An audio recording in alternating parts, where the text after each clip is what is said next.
오늘 하나님 주시는 말씀 같이 보고 말씀을 묵상하도록 하겠습니다. 하나님 주시는 말씀은 요한복음 11장 17절에서 21절까지 말씀입니다. 요한복음 11장 17절에서 21절 말씀 우리 찾으셔서 제가 봉독하도록 하겠습니다. 17절 말씀입니다. 예수께서 와서 보시니 나사로가 무덤에 있은지 이미 나흘이라. 베다니는 예루살렘에서 가깝기가 한 오리쯤 되매 많은 유대인이 마르다와 마리아에게 그 오라비의 일로 위문하러 왔더니 마르다는 예수께서 오신다는 말을 듣고 곧 나가 맞이하되 마리아는 집에 앉았더라.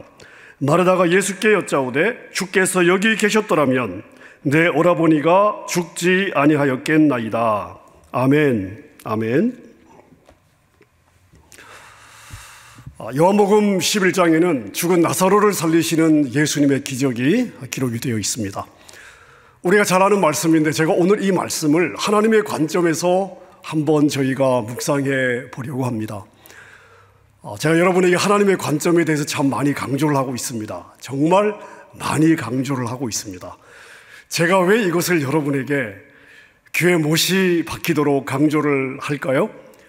자, 내가 광야를 지나가고 있을 때에 하나님을 신뢰해야 됩니다. 모든 상황이 다 하나님의 은혜 가운데 잘 끝났을 때 그때 하나님의 관점이 필요한 것이 아니고 이미 그때는 우리가 받아들이기만 하면 되는 것이고, 내가 광야를 지나갈 때, 다시 말하면 과정 중에 하나님을 신뢰할 수 있어야 그게 믿음의 여정이 되는 것입니다.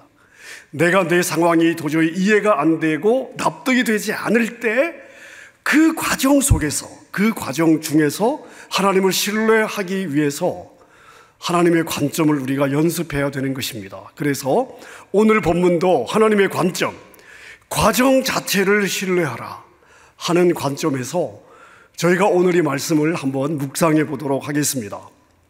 자, 나사로가 병이 들었습니다. 죽을 병에 걸렸습니다. 부모도 없이 오빠를 의지하며 살았는데 오빠가 죽을 병에 걸렸습니다. 두 여동생의 마음이 얼마나 절박했겠습니까? 자, 그래서 예수님에게 사람을 보냈습니다. 3절에 보니까 그 누이들이 사람을 예수께로 보내어 말하였다. 주님 보십시오. 주님께서 사랑하시는 사람이 앓고 있습니다. 자, 사람을 보냈다는 것 자체가 그만큼 병이 심각하고 급하다는 것을 우리에게 보여주고 있습니다. 자, 더군다나 표현을 한번 보세요. 주님 보십시오. 주님께서 사랑하시는 사람이 앓고 있습니다. 자, 나사로가 예수님이 사랑하는 사람이라는 것을 강조하고 있습니다. 왜요? 왜 강조하고 있습니까? 예수님 만사 제쳐두고 빨리 와주세요. 이런 절박감을 표현하고 있는 것입니다. 자, 그런데 예수님이 어떻게 반응하십니까? 6절에 보니까 그런데 예수께서는 나사로가 앓는다는 말을 들으시고도 계시던 곳에서 이틀이나 더 머무르셨다. 자, 나사로가 곧 죽게 될 것을 알고도 움직이지 않았다, 이런 말입니다. 여러분, 결국 이것은 우리가 조금 더 깊게 해석을 하면 예수님은 나사로가 죽기를 기다리셨다, 이렇게 봐야 할 것입니다. 실제 4절에 예수님의 말씀을 보세요.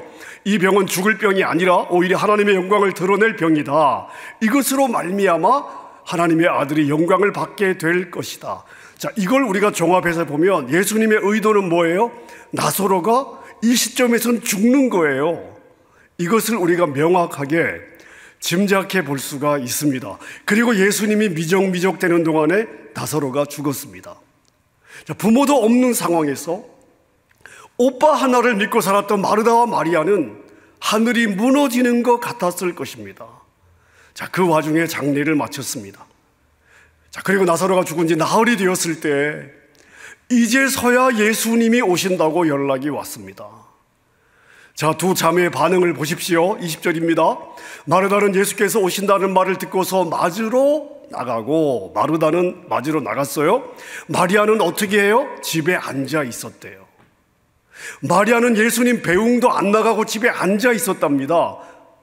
여러분, 마리아가 어떤 사람이에요? 2절에 보면 마리아는 주님께 향유를 붓고 자기의 머리털로 주님의 발을 씻었던 여자입니다. 마리아는요, 예수님의 발에 값비싼 향유를 붓고 자기의 머리털로 주님의 발을 씻겼던 여인입니다. 예수님을 얼마나 사랑했으면 그렇게 했겠습니까? 자, 그런데요, 예수님이 오신다는 소식을 듣고 지금 어떻게 하고 있어요? 나가보지도 않고 집에 앉아 있답니다. 왜요? 이제 오빠가 죽었어요. 장사까지 끝냈습니다. 예수님 와도 소용이 없다는 거예요. 이제 예수님 보기 싫다는 것입니다.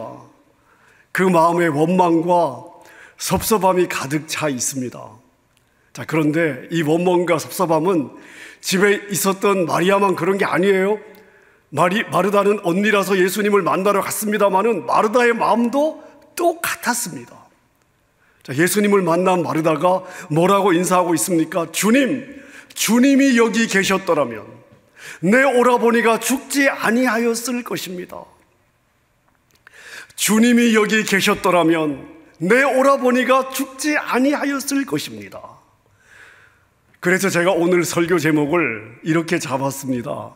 주께서 여기 계셨더라면. 주께서 여기 계셨더라면. 자, 마르다가 정말 하고 싶은 말은 무엇이었을까요? 주님이 안 계셨기 때문에 내 오라버니가 죽었습니다. 내 오라버니가 죽은 건 예수님 때문입니다. 자, 마르다의 말에도 예수님에 대한 원망과 섭섭함이 절절히 담겨 있습니다. 사랑하는 여러분, 마르다와 마리아 이 두 자매의 원망이 이 두 자매만의 원망은 아닐 것 같습니다. 우리가 살다 보면 우리 안에도 주님에게 원망과 섭섭한 마음이 들어올 때가 있습니다. 예수님이 빨리 오셔서 문제를 해결해 주셨으면 너무 좋겠는데 그렇지 않아요. 나는 예수님이 내 문제를 해결할 능력이 있음을 믿습니다. 주님이 오셔서 내 문제를 풀어달라고 매어 달렸습니다. 간절한 마음으로 엎드렸어요. 믿고 엎드렸습니다. 자, 그런데 내가 주님을 필요로 하던 그 절박한 그 순간에 그렇게 도와달라고 매어 달렸는데 주님은 아무런 반응을 보이지 않습니다. 자, 그래서 내 상황이 끝나버렸어요. 끝나버렸습니다. 누가 와도 이제 나는 회복되기가 쉽지 않아져 버렸습니다. 자, 코로나19으로 인해서 우리 삶의 구석구석 참 많은 영향을 받고 있습니다. 이제 좀 잠잠해질 때가 된 것 같은데 잠잠해질 기미가 보이지 않습니다. 자, 여러분, 이때가 우리가 잠잠히 주님을 기다려야 할 때입니다.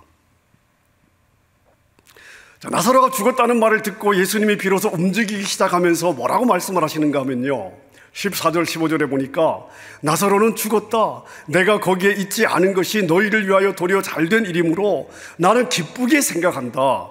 이 일로 말미암아 너희가 믿게 될 것이다. 자, 여러분 한번 생각해 보십시오. 마르다하고 마리아는요, 오빠가 죽어서 모든 것이 끝났다고 지금 낙심하고 낭망하고 있습니다. 근데 예수님은 뭐라고 말씀하세요? 나사로가 이제 죽었다. 도리어 잘된 일이다. 나는 기쁘게 생각한다. 마르다와 마리아가 직접 듣지 않았길래 망정이죠. 이거 자기들 귀로 직접 들었으면요, 아마 뒤로 자빠졌을 것 같습니다. 자기 귀를 의심했을 거예요.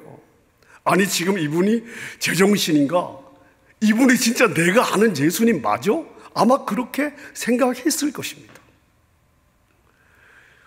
우리도 내가 원하는 때에 내가 풀어야 하는 문제를 주님이 풀어주지 아니하시면 그 너무나 큰 손해를 봤어요. 도저히 일어날 수 없는 어려운 그러한 문제를 봉착했습니다. 여러분, 이럴 때 우리 안에 원망과 섭섭함과 정말 그 낙심과 절망 가운데 빠지는 때가 많습니다. 자, 그런데 우리의 낙심과 절망과는 반대로 주님은 어떻게 반응하실 수 있어요? 내가 지금 망한 게 오히려 잘된 일이야. 나는 기쁘게 생각해. 여러분, 그러실 수도 있다는 것입니다. 왜요? 하나님의 계획은 우리의 계획과 다르기 때문에. 하나님의 생각은 우리의 생각과 다르기 때문에요. 여러분, 바로 이 부분이 제가 말씀드리고 싶은 부분입니다. 우리가 살아가면서 힘든 부분은 어떤 부분이냐 하면 과정이에요. 광야를 지나갈 때와 같은 과정이 우리를 어렵게 합니다. 자, 그러한 광야를 지나갈 때 주님의 도우심을 간절히 기대하고 기도했음에도 불구하고 풀리지 않을 때, 그때 이것이 과정이라는 것을 볼 수 있는 믿음이요, 지금의 이 광야가 결코 최종 목적지가 아니라는 것을 볼 수 있는 믿음이요, 그리고 하나님은 지금 나의 이 광야까지 포함해서 나를 선하게 이끌어 주실 것이라는 것을 볼 수 있는 믿음이요. 여러분, 우리가 이걸 믿어야 되는 거예요. 그래서 우리가 과정을 지나갈 때 하나님을 신뢰해야 되는데, 이 과정을 신뢰하도록 돕는 것이 뭐냐? 바로 하나님의 관점이라는 것을 제가 강조하고 싶은 것입니다. 자, 마르다가 예수님을 만났습니다. 마음에 섭섭함과 원망이 가득 차 있습니다. 근데요, 갑자기 마르다가 이렇게 신앙을 고백하고 있습니다. 22절에 보니까, 그러나 이제라도 나는 주님께서 하나님께 구하시는 것은 무엇이나 하나님께서 다 이루어 주실 줄 압니다. 이렇게 고백하고 있습니다. 자, 여러분, 이 말은 무슨 말이에요? 지금이라도 예수님이 오빠를 살려달라고 하나님께 기도해 주시면 오빠는 지금 살아날 수 있습니다. 자, 언뜻 보기에는 이렇게 고백하는 것 같습니다. 자, 그런데요, 마르다의 행동을 보면 우리가 짐작하는 이러한 고백의 의미가 아닌 것 같아요. 더군다나 예수님은 마리아의 이 말을 들으시고 이렇게 말씀을 하십니다. 내 오라비가 다시 살아날 것이다. 내 오라비가 다시 살아날 것이다. 만약 마르다가 이 고백을 자기의 말 그대로 믿고 고백했다면, 예수님이 내 오라비가 다시 살아날 것이다 라고 대답하셨을 때, 그 어느 때보다도 예수님을 간절하게 붙잡고 이렇게 해야 됩니다. 예수님, 그렇습니다. 예수님이 무엇이든 하나님께 구하면 하나님께서 들어주실 줄로 믿습니다. 그러니 제발 내 오라버니, 당신이 사랑하는 나사로를 살려달라고 지금 구해주세요 라고 해야 됩니다. 자, 그런데 마르다는 그렇게 하지 않습니다. 오히려 어떻게 반응하고 있습니까? 마지막 부활 때에 우리 오빠가 다시 살아날 것을 내가 믿습니다. 마지막 부활 때에, 마지막 때에, 그때 나사로가 다시 살아날 것을 내가 믿습니다. 자, 여러분, 가만히 한번 생각해 보십시오. 마르다의 이 말은요, 아주 믿음이 좋은 것처럼 우리가 들을 수가 있습니다. 아주 믿음이 좋은 고백처럼 들릴 수 있습니다. 자, 그러나 실상은 그렇지 않습니다. 이걸 바꾸어 말하면 이런 거예요. 주님, 나사로는 이미 죽었어요. 지금은 이미 죽었으니 예수님인들 어쩌겠어요? 지금은 기대하지 않아요. 전 기대가 없어요. 하지만 마지막 때가 오면 그때는 살아나겠죠. 여러분, 그러면 이것이 좋은 믿음입니까? 살아있는 믿음입니까? 지금 하나님이 내 삶에 지금 역사하는 것을 믿지 않는 믿음이 어떻게 살아있는 믿음이 될 수 있습니까? 그것이 어떻게 좋은 믿음이 될 수 있습니까? 여러분, 이건 믿음의 고백이 아닙니다. 이것은 체념의 고백이라고 봐야 됩니다. 그래서 예수님이 이 말을 듣고 마르다에게 이렇게 물어보시죠. 나는 부활이요 생명이니 나를 믿는 자는 죽어도 살고 살아서 나를 믿는 사람은 영원히 죽지 아니하리니 이것을 내가 믿느냐? 마르다가 대답해요. 예, 주님. 주님은 세상에 오실 그리스도시요 하나님의 아들이십니다. 자, 여러분, 그러나 마르다는 지금 이 자리에서 죽은 오빠가 다시 살아날 것에 대한 믿음과 기대는 없습니다. 이것을 어떻게 알 수 있습니까? 예수님께서 무덤으로 가셔서 말씀을 하셨어요. 돌을 옮겨 놓아라. 돌을 옮겨 놓아라. 무슨 말입니까? 무덤의 문을 열라는 말씀이죠. 나사로를 지금 살리시겠다는 말씀입니다. 자, 그런데 이때 마르다가 뭐라고 대답하고 있습니까? 39절에 보니까요. 주님, 죽은 지가 벌써 나흘이나 되어서 냄새가 납니다. 죽은 지 나흘이나 되어서 냄새가 납니다. 여러분, 이게 무슨 의미입니까? 예수님, 오빠는 이미 죽었습니다. 죽었다고요? 죽은 지 나흘이나 되었습니다.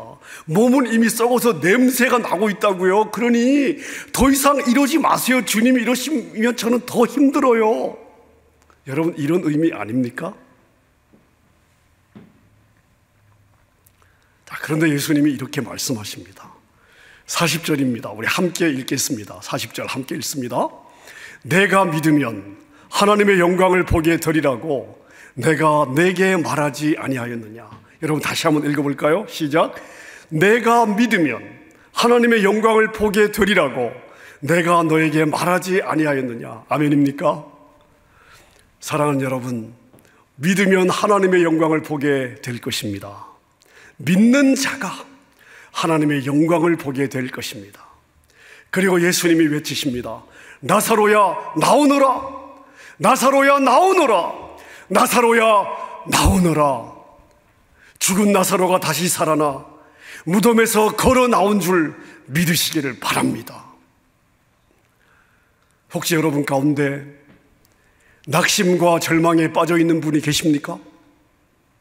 아무것도 보이지 않아 두려움과 싸우고 있는 분이 계십니까?